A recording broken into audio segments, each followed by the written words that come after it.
How's it going? Good, sir. Long time no talk, no see, huh? Seriously, it's been a little bit. Yeah, man. And I'm not going to introduce you in this recording. I think everyone in my channel knows who you are. You're pretty famous in the Hammer Squad community. So we're just going to get started with the questions, if that's all right with you. Absolutely. Did the Drakthir customization insane.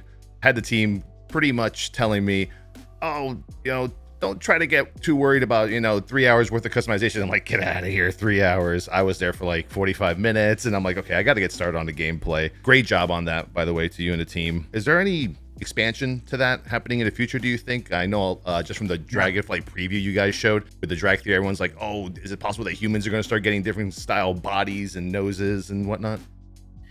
Not for Dragonflight right away. I think our focus has really been on the Drakthir and making sure this is kind of raising the bar. I think whenever we add anything new to WoW, I mean, like when we added the Pandaren 10 years ago, they were just sharper, had smoother animations, more polys, higher fidelity than any prior races. And then not too long after, we looked to raise the bar on our other races to kind of catch up. I think we're always trying to push forward and make sure we're sharing those options and applying the tech that we develop to benefit the game as a whole. But yeah, the team is so proud of what's gone into, just letting players customize and express themselves and really have just like literally like things like quadrillions of combinations that are possible, such that really when you make a Drakthir, that could be yours. You literally could have the only Drakthir in the entirety of World of Warcraft that looks exactly like that. And that's rad, and so I think that's an extension of ongoing efforts from Shadowlands going forward to just focus on self-expression, customization. Something you may have noticed, when you're creating your character, you also, you're choosing among body types, and you can choose your voice independent of the body type and the silhouette that you have. That's something we're also looking to expand upon and just, make the game as inclusive as possible, make sure that people can find ways to represent themselves the way they want in Azeroth. So dragon riding, also insanely fun. I even did the whole little time trials and all that. Found myself just trying to get to like the highest parts of like the southeastern Azure span and then just kind of trying to get from one location to another, like it was a challenge on my own. Cool. Now with dragon riding, if I remember from the original interviews that were done, I believe you guys are kind of like moving a little bit of that Renown system over to Dragonflight with the dragon riding. Is that correct? It's not Renown specifically. I think Renown is more of an end game zone progression. So for sort of our major factions in the 4 zones at end game, okay. In lieu of like friendly, honored, revered, there's more of a granular Renown track for each of those. That offers the usual range of cool cosmetics, convenience upgrades in the zone, not mandatory power for raiders, sort of similar to Zereth Mortis in that sense. But dragon riding itself will have sort of traits that you can unlock in a little almost mini talent tree that becomes accessible in later builds at max level, that you just, through collecting dragon runes that are scattered around the Dragon Isles and other explorations, you can level up your mastery of your Drake and your ability to do more for longer and regenerate faster and so forth. But there is also that like mastery component to it, as you discovered, which I think is one of the really cool features of the system, that as you really get the hang of controlling the aerial navigation, you can stay aloft for longer, you can reach places that you couldn't before, and then the built-in like system progression will just complement that.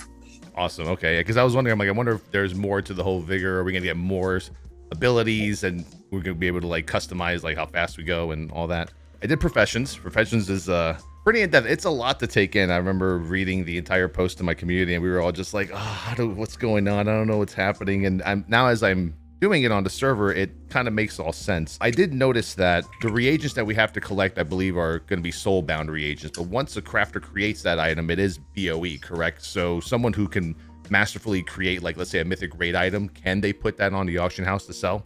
Because I guess, yeah, go ahead.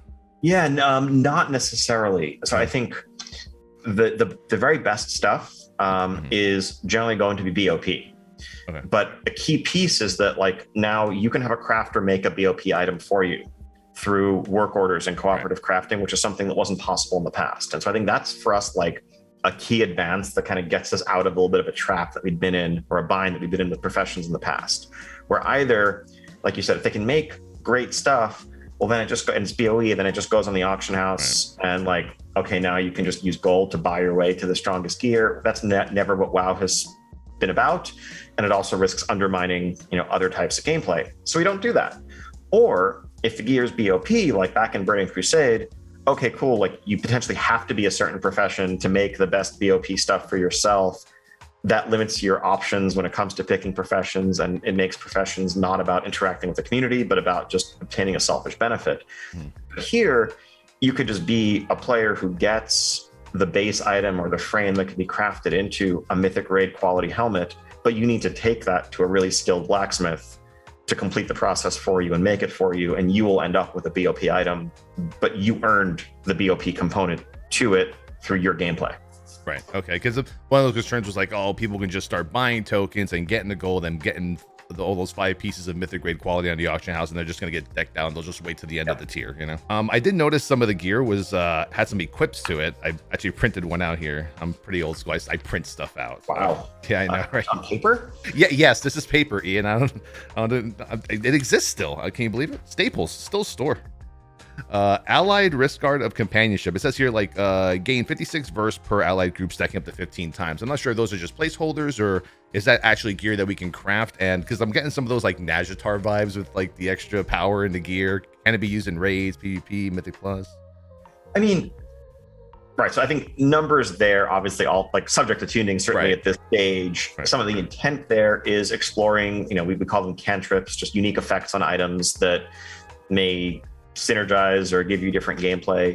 I mean, unlike Najatar items, I don't think there's the sort of fishing for random outcomes piece of it. I think the goal there, like certainly if those are BOE items, I'm not familiar with the exact item you're referencing, but I think the intent would be, if it turns out that what's meant as like an entry-level epic, because of a unique bonus it has, ends up being like best in slot or like Dark Moon card level, mandatory, we're going to look at the tuning there, right? The intent isn't that because of that effect, suddenly this overshadows gear that's, a tier or two better or becomes something that you have to buy. Early on, like I think we do expect like a place where BOE crafted gear is relevant, and I think is pretty healthy, is that like the first few weeks of a new expansion, where you are just trying to get your pre-raid bis set up and getting whatever you can get your hands on. But I think we want to make sure that once we get past that and the season fully begins, the best gear is coming from raids, dungeons, PvP, or being crafted using components that were earned by doing those things. Right. Awesome. So this one is like probably the biggest question in our community that we always talk about on a daily basis is how will the world content work in Dragonflight? Because we have the raiding, the mythic, and the PvP, which is the foundation, and the exploration, of course. But are we going back to world quests, world events? Since there's no more power grinds like there was in the past with AP and the Korthia grinds, like what are we looking forward to in Dragonflight in terms of like world content to keep us occupied in between all that? Yeah, so I think a lot of that, some of this gets back to the Renown stuff we talked about a little just a bit ago, and it's building upon lessons learned over the course of Shadowlands. And I think where we settled for Zereth Mortis by the end of Shadowlands, where I think we realized, like, we can have a really robust, deep endgame content loop and progression that's there for people who really enjoy outdoor content, who want to spend time doing it, who can unlock perks and convenience and cosmetics and get items that are parallel progression to what you might get from other sources, but not necessarily an AP style or whatever additive system that then becomes mandatory for everyone regardless of play style. So I think that gets back to one of the philosophical learnings of Shadowlands, which is where possible we want to avoid telling players that in order to play the part of the game that you enjoy most, you have to spend a bunch of time every day or every week doing this other thing that you don't enjoy as much. And we've seen that general approach be successful over the course of Eternity's End. And so in a sense, the way we're approaching Dragonflight Endgame is 4 different Zereth Mortises, with, of course, very different grounded flavors, some that are more about the Dragon Scale expedition and their pursuit of the artifacts and ancient knowledge of the Dragon Isles, or, helping out your buddies, the Tuskar or the Centaur clans and so forth, with different content associated with each, a mix of world quest, dynamic events, rares, some unique content like dragon riding races and fun stuff that we're excited to explore there, that all contribute to separate Renown style progression tracks that have lots of depth to them, cosmetics to earn, perks that make your outdoor gameplay more efficient, but no, nothing that like a raider should feel they need to be doing week 6, week 7, week 12 of the tier in order to keep up with their expected DPS or whatever. Gotcha. And are we maybe going to see some Orghast style tower or mage tower coming in Dragonflight? Nothing specific along those lines at launch. For sure, as we look ahead to patches, I think that type of content, everything from Mage Tower to the Deaths of Chromie, going back even further, which has some loose narrative threads that we might want to revisit Awesome. Now that we're doing dragon things again with the Bronze Dragonflight. Right. Those are all like strong candidates for what we might want to do in patches. All right, I want to touch a little bit on the talents. I'm loving the talent revamp. It's really in depth. Are you guys ready for just like the massive amount of builds that all the testers and theory crafters are going to come up with? I mean, it seems like it's going to be pretty endless almost. I can imagine builds for like each boss, each dungeon, each tyrannical week or whatnot. I mean, more than ready. I think that we're excited for it. I think we're really eager to see it. And we've been trying to get some information out through preview blogs over the last couple of months, but like now you're just going to be able to play them and mess around with them in alpha, doing different types of content as the rest of our classes and specs come online. I think once raid testing begins, that'll be interesting. We want to set up a separate PvP server a bit further on in alpha so that people can, play around at max level and test out builds there. We want to leave tons of time, and really the primary focus of the combat team this time around is just responding to feedback and iterating on these trees. Once the 38th spec tree is done, their focus from then until we ship is just responding to feedback, learning from what works and doesn't work, what's frustrating, what's confusing, what choices people just find annoying, and streamlining the talent trees until we ship. We were looking at the assassination rogue and outlaw rogue tree. We saw all that really crazy but amazing raid utility in there. Is there going to be more specs bringing that kind of utility with the ones that we haven't seen yet? Like, what's going to be like the philosophy behind that heading into like raiding and Mythic Plus with kind of utility in general? It's a space we want to explore, but we also want to be careful about going too far. So I think what we're seeing maybe is in this first pass of talents, there's going to be a bunch of experiments and trying to add some cool hooks to different classes and different specs. But once it's all there, we also need to take a step back and also hear from the community where it feels like it might just be too much collectively, and pull back in some spaces and see which ones are more compelling, which ones feel actually less interesting and maybe more like fiddly min-maxing that isn't quite as compelling a fantasy. I mean, from an RPG perspective, so much of our game is cooperative in its nature, whether you're in a dungeon group, whether you're in an arena team, whether you're going into a raid, and being able to make choices that don't just augment your own capabilities, but boost your buddies around you. That's an interesting space to explore. At the same time, we also want to be mindful that we don't go too far. Like, I think I certainly remember pretty well, like actually what we're living through in Classic right now, but like by late Burning Crusade, the breaking point, I think, that led to the whole bring the player, not the class proclamation was the state of affairs where like everyone had some different buff and party buff and interaction. And it just being a raid leader was this giant game of Tetris of like, all right, well, the rogues need Battle Shout, but the warrior to give Battle Shout needs Wind Fury from a shaman. And like, you just get to a point where it was like, sorry, I don't have room for you in the group. Like, no, we have room in the raid, but we don't have room in the party that you need to be in. So sorry, you don't have a spot here. Like, that would be too much. Right. We think we're pretty far from that, but want to, kind of crack open that box a little bit and try to find a middle ground that isn't, no one gets to buff each other, but also isn't overwhelming complexity. Right. So the team is open to just rearranging talents based on feedback if need be or whatnot. Oh, totally. We just need to get there first. Yep, exactly. And really, like, this first, like, getting them out there is the starting point of a conversation that we are very eager to have in the months to come. Mm-hmm. To get the talent trees to a place where it feels like there are interesting choices and choices that feel good to make, not choices, the choice might be interesting, but if you're taking it out of social pressure and it feels like you're sacrificing your own performance because the group is making you, that might not feel very good. And so we want to be very sensitive to all of that. Right. How many loadouts are we going to be able to have within that talent tree, and can it be import and exportable as well to other players? That's a great question. I think loadout wise, I forget the exact number is a bit subject to change. I think we're looking like at least 6 to 8. Want to make sure that really, like, if you have different specs, right. PvP, dungeon, solo, AoE, like there are some technical constraints in our ability to store like infinite, but we want to make sure that people feel like they have enough. If it feels like we need more, we'll look to give you more. The idea of like importing and exporting and saving and sharing builds is a really cool one. It's something that I don't know if we'll be able to have it in at launch, but the team has definitely talked about that we would like to chase. So as I was in the alpha there. Didn't believe I didn't do it. I've been questing and just playing around for a couple of days, and I said, oh, let me hit Shift J. There's no way that the raids are already up or the dungeons are already there. So I saw Vault of the Incarnates, huh? Yep. Yeah. That's very exciting. 8 boss raid, which is awesome, better than 11. Noticed right now there was already tokens to turn in for tier set, which are higher item level than the rest of the gear, all subject to change, I'm sure. Yep. So is there going to be any kind of changes in that raid to the whole looting system, or is there any kind of like maybe might be totally talk about it, but any kind of fight design philosophy going into Dragonflight as opposed to the previous expansions? It probably won't be as punishingly difficult as Sepulchre. So some lessons learned there. There probably won't be, abilities where failing to execute it on heroic wipes your entire raid. So we give up. The team was collectively in a bit of an arms race with, Echo and Liquid, and all right, you know what? We give up. You guys win. We're not going to try to make encounters that are uniformly challenging at that level because it's not the best experience for the player base as a whole. Loot-wise, we are pretty excited. We're currently exploring the return of group loot for raids. Oh. Yeah. Okay. So specifically for raid bosses. Like, okay. I think, we talked about personal group loot, over the years. And I think by and large, personal loot as it has stood works fine for the vast majority of the game. Like when you're killing a random mob in the outdoor world, totally fine. Even for dungeons, I haven't heard anyone saying, you know what, I miss running a dungeon and getting a hunter bow with no hunters in my 5-player group.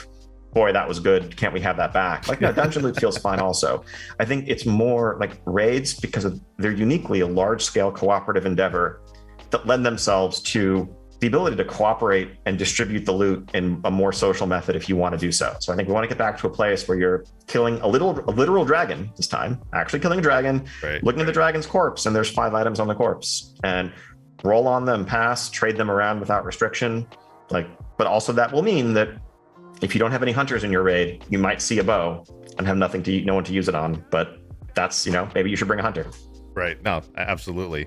And in terms of, I guess I could call it like post RWF, Race to World First power progression for, I guess, the rest of us, the simpletons that are just regular cutting edge raiders. Is there going to be any kind of power increase in that first season of the raid, so we don't kind of encounter what we did in Sofo, where we're all just kind of like at the same item level and we just didn't really gradually get stronger than those top guilds, and you guys just had to obliterate the raid? Yes, so some of that obviously gets back to just the original tuning targets and how much in the way of nerfs is required.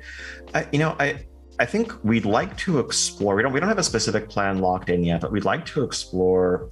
This is really a raid specific problem, and we'd like to explore.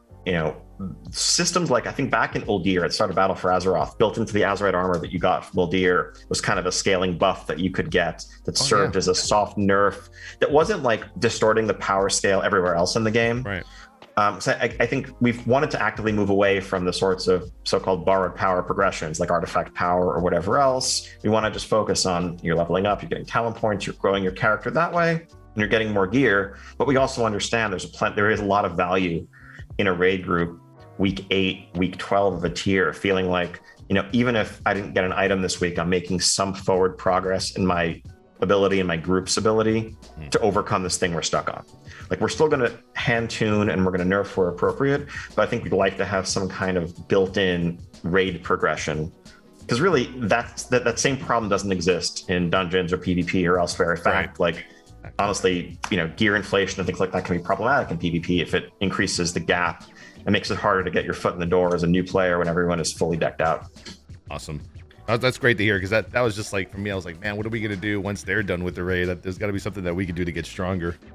Scale of 1 to 10, 10 being for sure in the future and 1 being probably never. Will Evokers ever be a tank in World of Warcraft? Give me a 3 at least. Nothing.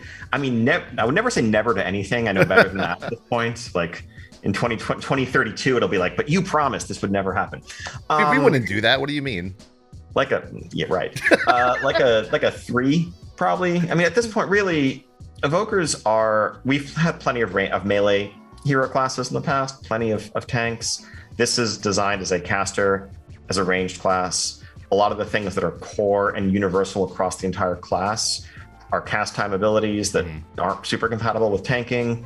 the fantasy of being a mobile dragon that moves around the battlefield, unleashes breath weapons, etc. Again, that lends itself to range DPS, healing, support, not standing still in front of a monster taking punishment. So no tank plans in the works here. Okay, cool. I saw the obsidian armor stuff, and I right in the beginning, I was like, oh, I could definitely make this guy a tank. And I just went down, I'm like, oh, it's so sad I can't. The plan that you guys have for the season 1 for Mythic Plus is to have 4 of the new dungeons, 4 old school dungeons.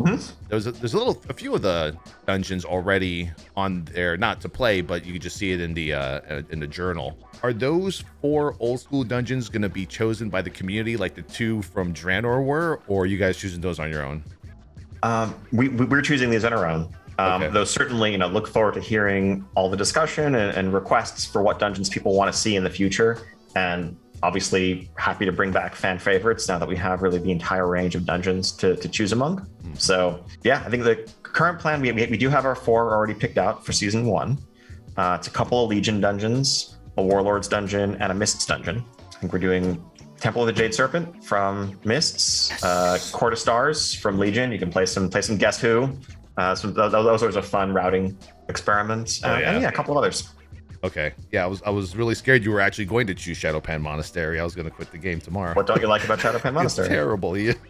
No, really. I'm serious. I never liked the whole layout of it. I always found it to be very just like you're always kind of slowed down either by the storms or the bridge, and I hated that last part because you just skip it anyway, right? Like everyone just goes to the right, skips through the ice, and that depends on your enemy forces target. But that's true. I would say it's not happening. It's not coming for season 1, but I would say Shadowpan Monastery.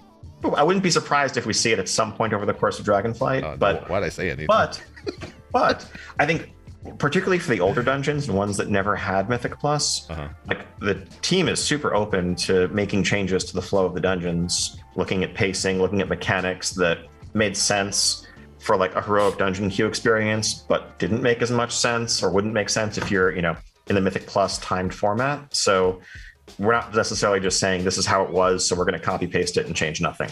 So all of that feedback is super welcome.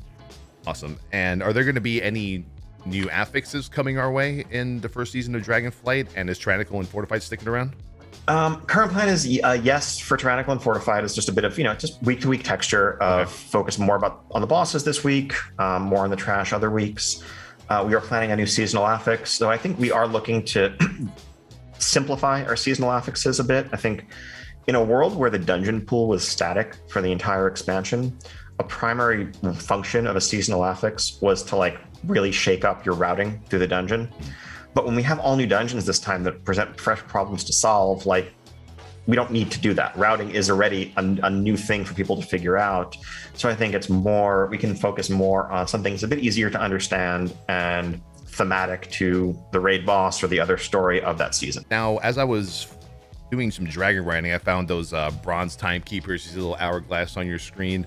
And I noticed at the end of it, there's a score, but it's not really there yet or whatnot, subject to change as usual. Are we going to be able to race each other as players and maybe some famous NPCs? Are you guys going as far with that with the racing, or is it just as you go, your time is matched up against everybody else's?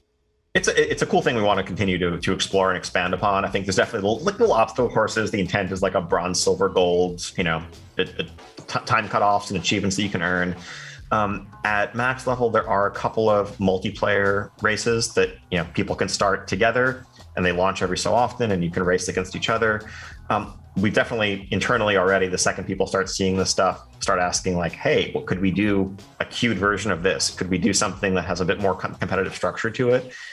No plans for that right at launch. I think we want to really dial in and make sure we understand how dragon riding is working, how it's feeling to people, what the level of mastery is there. And then once we understand that landscape, I think giving people a chance to compete and to show off their mastery of the system feels like a natural next step. Now, with the leveling process in Dragonflight, what would you say would be the average time from 60 to 70 in Dragonflight? Because I always thought it was kind of short in Shadowlands, and I kind of like more of the Draenor style storytelling and the how do we say, the flow of that expansion. How many hours do you think we're going to be leveling in Dragonflight to get right to the end game? It's hard for me to I can't just pick an exact number because really there's a huge variance depending on are you power leveling? Do you have a guide that you're following, or are you just kind of exploring doing stuff as you come across it. I'd say probably a little bit longer than Shadowlands, but not too much longer. I think what we want to do is offer more freedom as you level. I think Shadowlands leveling saw each zone being a fairly linear sequence of narrative chapters that would unfold. We still have, certainly your first time through the story on your first character in Dragonflight, we want you to play through the main campaign over the course of the 4 zones so you kind of understand the stakes, you're being introduced to the different factions. But we really have, we're thinking of it more as like some bookends or key pillars narratively in each zone, and a lot more free-form room to explore and decide whether you want to help this group or that group, and also, get an early start on what will become endgame progression and endgame systems, so that the time, if you choose to spend it there, not just beelining through the narrative, isn't wasted. It's giving you a little bit of a leg up on stuff you're going to want to do once you hit max level anyway. Really, we want the general vibe here to be one that is inviting and open to exploration. And so to some extent, the open layout of the zones, I think if you're bouncing around Azure Spam, like, it's a big zone. I think it's probably literally the biggest expansion zone that WoW has had ever. That's by design. We want you to feel like there are many open paths for you to choose among, even as there is that story thread pulling you forward. And just last question, I know we only have one left here. Sure. With dragon riding, are you gonna go as far as allowing us to discover some like really cool parts of the world that like maybe leveling players might not be able to discover yet? Some like end game stuff like finding world bosses or rare monsters or caves and treasures or whatnot? Potentially, yeah. I mean, I think with flying or things like it, traversal can give you access to new areas, and if we can assume that you can access those areas right away, we can put some special or more exclusive things there. It wouldn't necessarily be leveling characters versus max, though, because our intent with the dragon riding upgrade system is that is account wide. We feel like, right, it's once you've upgraded your vigor max and stuff like that, you're not going to want to repeat that process in subsequent characters. It'll just make playing other characters feel worse. Right. But certainly, like, getting better at dragon riding, letting you reach new places, is for sure part of the overall vision. Awesome. Well, Ian, thank you very much for hanging out, man. I really appreciate it. It's been too long, and I hope next year we can meet up and have a chat in person. I think that's what everyone wants. Yeah, and you'll see us in the alpha tomorrow. I'm excited to show everybody tomorrow everything we've talked about and all the footage and everything. I think it's going to be a pretty exciting week. Awesome. I know. I'm looking forward to it. The team and I could not be more excited. Just finally pull back the curtain and share with the world what we've been working on. Yep. So, data mining great time. questions. All right. It's been a pleasure chatting. See you later, Ian. All right. Take care. Take care.